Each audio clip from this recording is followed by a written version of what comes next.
తిరుపతిలో తమ ప్రత్యర్థిగా నిలబడిన లోటా అభ్యర్థి ఆరణి శ్రీనివాసులు మా లోటాకు ఓటు వేయమని ప్రచారం తాను చేసుకోకుండా మా నాయకుడు వైఎస్ జగన్మోహన్ రెడ్డిని దూషిస్తున్నాడు.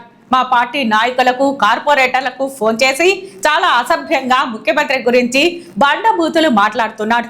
ఇది సంస్కారహీనుల లక్షణమని TTD chairman MLA Bhumana Karunakar Reddy అన్నారు. స్థానిక ముత్యాలరెడ్డిపల్లిలో గురువారం ఉదయం ఎన్నికల ప్రచారం నిర్వహించిన అనంతరం మీడియా ప్రతినిధులతో భూమన కరుణాకర్ రెడ్డి మాట్లాడారు.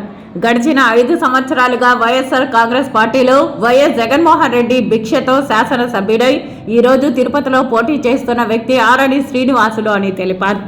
ఈ రోజు ఆ విషయం మర్చిపోయి వైఎస్ జగన్మోహన్ రెడ్డి మీదే విమర్శలు చేస్తున్నాడంటే శ్రీనివాసులు వ్యక్తిత్వం ఎలాంటిదో స్పష్టమవుతోందని అన్నారు. ఎవరైనా తనపై విమర్శలు వస్తే ఖండించాలే గాని ఈ రకంగా పనిగట్టుకొని దూషిస్తున్నాడని తెలిపారు. అయితే ఆరణి శ్రీనివాసులు దూషణలను మా పార్టీ వాళ్ళు రికార్డు చేశారని ముఖ్యమంత్రి దృష్టికి వెళ్లాయని అన్నారు. మా లోటా గుర్తుకు ఓట్లు వేయమని అడగాలి కానీ అభివృద్ధి చేసిన పనుల గురించి మాట్లాడాలే కానీ ఈ రకంగా ప్రలోభపరచాలని చూస్తూ మా నాయకుడిని దూషిస్తున్నాడని అన్నారు.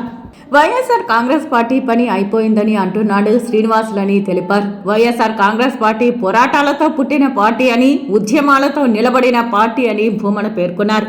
మా నాయకుడు వైఎస్ జగన్మోహన్ రెడ్డి ఒళ్లంతా గుండె అనేలా ధైర్యం కలిగిన వ్యక్తి అని, వైఎస్ జగన్మోహన్ రెడ్డి పక్కన మాలాంటి సైనికులతో సుస్థిరంగా నిలబడగలిగే స్థాయి మా పార్టీకి ఉందని భూమన స్పష్టం చేశారు. ఆరణి శ్రీనివాసులు ఈ రకంగా తనను రాజకీయంగా ఉన్నత స్థితికి తెచ్చిన వైఎస్ జగన్మోహన్ రెడ్డిని విమర్శించడం సభ్యత కాదు, సంస్కారం కాదని భూమన పేర్కొన్నారు.